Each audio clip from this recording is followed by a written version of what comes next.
everybody, and welcome to an all-new game of display trivia.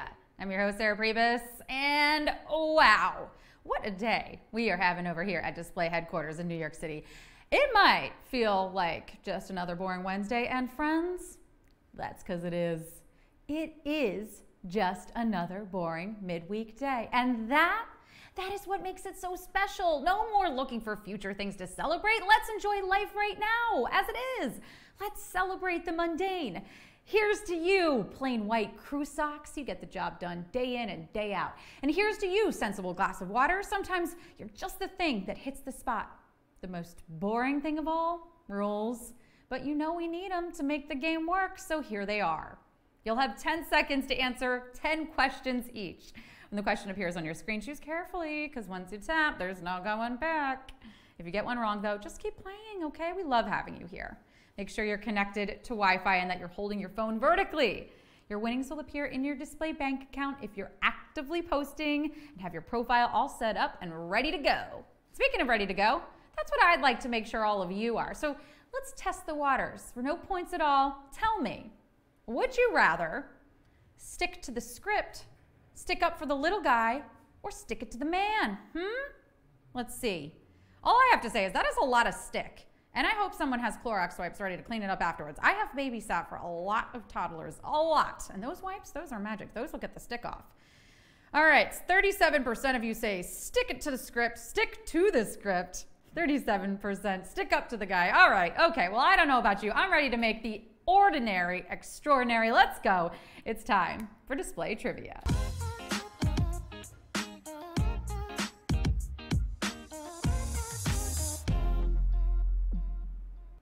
Question 1. A flash mob is a term used to describe what activity? Fixing a computer, pulling over a speeding car, breaking out into dance. A flash mob is a term used to describe what activity? Fixing a computer, pulling over a speeding car, breaking out into dance.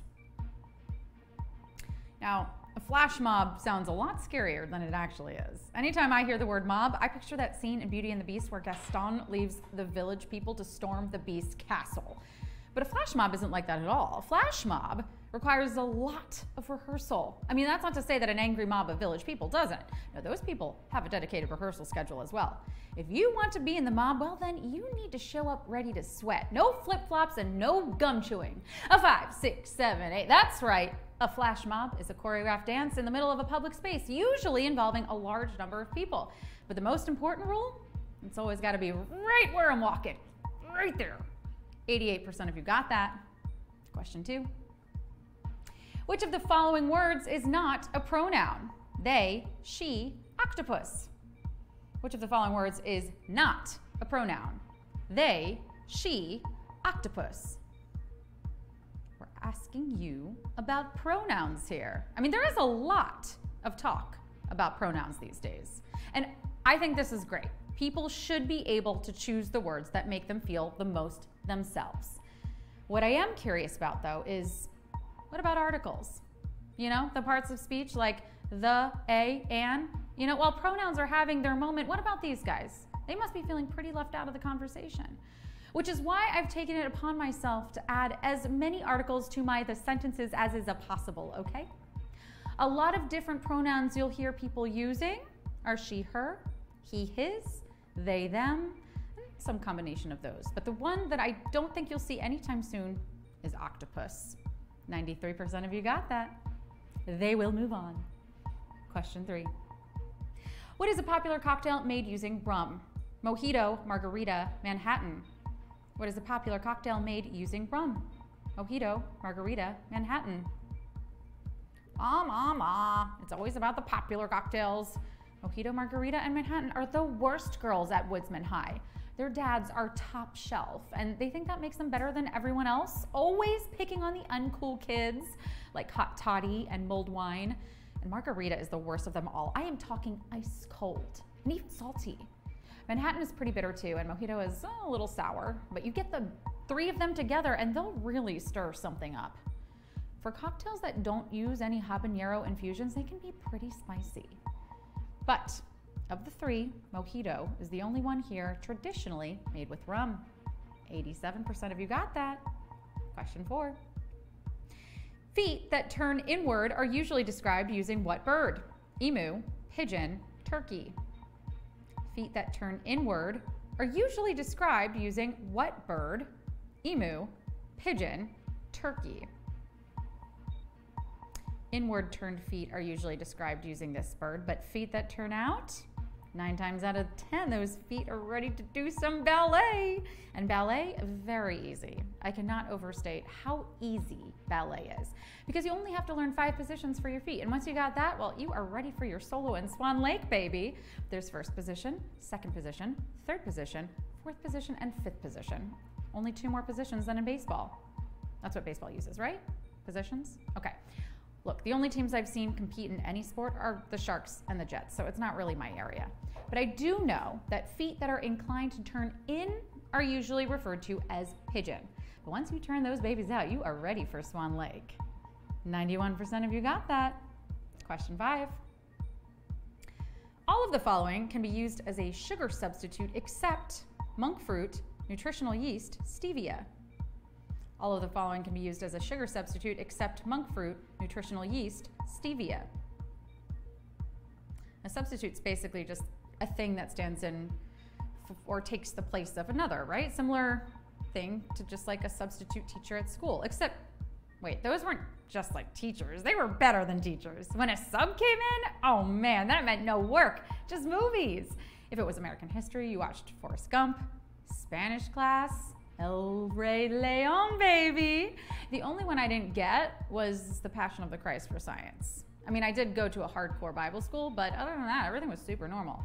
Hey, nuns, can I reveal the answer without getting my hand slapped by a ruler? Super. Monk fruit and stevia are both sugar substitutes for a lot of gluten-free or keto folks. Nutritional yeast, well, that's used in a lot of vegan cheese flavorings. 90% of you got that. We're halfway there. Question 6. Which of the following horoscope signs is incorrectly matched with its symbol? Gemini twins, Sagittarius archer, Capricorn ram. Which of the following horoscope signs is incorrectly matched with its symbol? Gemini twins, Sagittarius archer, Capricorn ram. Horoscopes get a lot of flack for being a pseudoscience. They don't get taken seriously because they're made up. But I don't know why that has to be an insult. You know, some of my favorite things of all time are made up. For instance, The Sound of Music, one of my favorite movies of all time, and that is totally made up. You really think a family has 7 kids and all of them are good at singing? Please. In my family, I'm the only person who can carry a tune. At least, I think. I mean, I can never hear anyone because I'm always singing over them. Say what you want about astrology, but at the end of the day, even if you don't buy into it, it can still be pretty fun.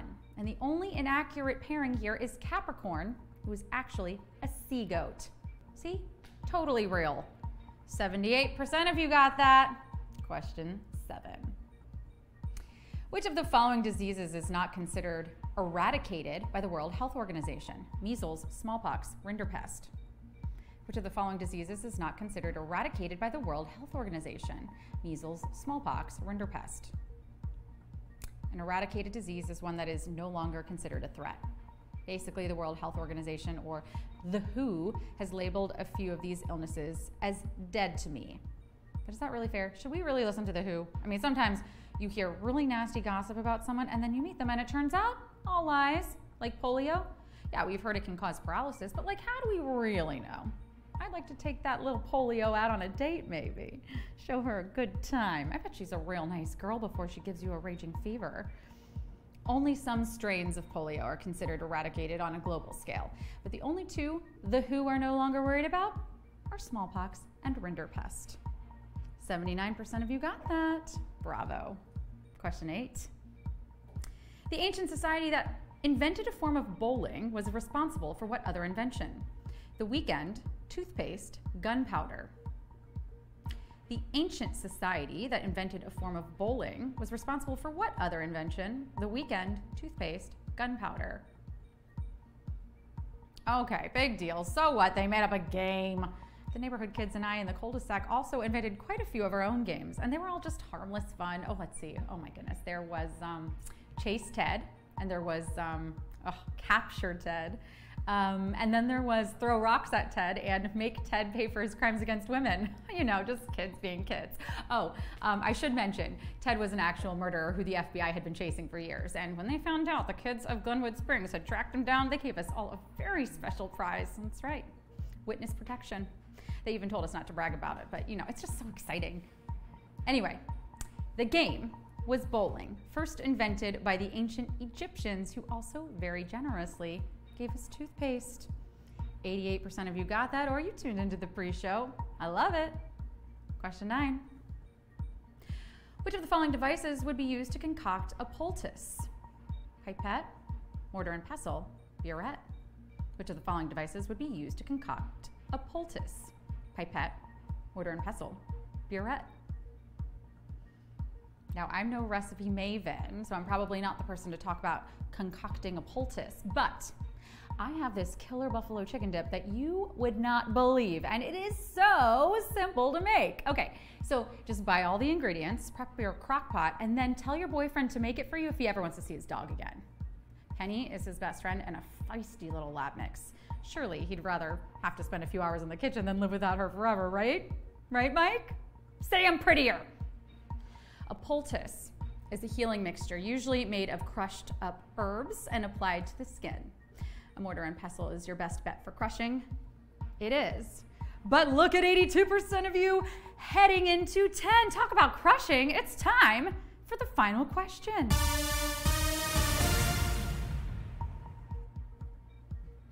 Question 10. Which of the following poems was written by an author whose daughter is known as the first computer programmer?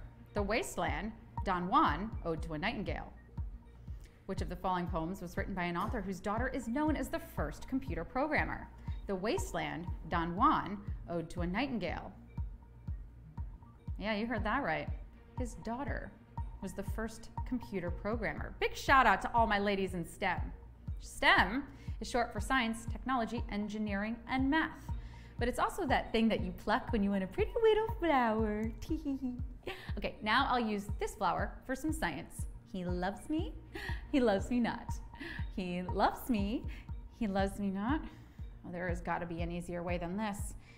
Could anyone just match me with my perfect person based on an algorithm that reduces my complex human behavior down to a bunch of O's and ones?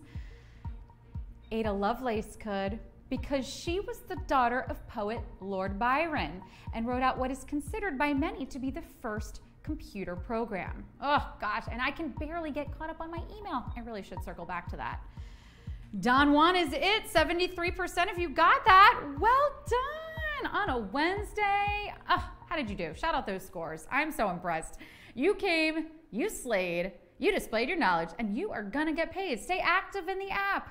Keep checking your display bank account, and as always, you gotta post, right?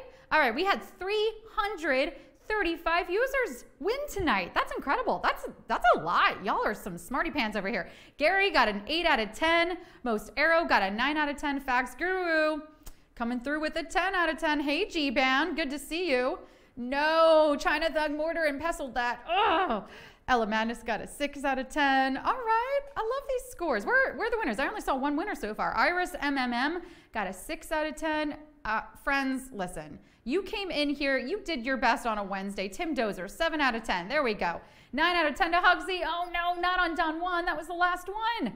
Oh, Sagittarius for Boop Your Nose. I know that RAM question, that was tricky.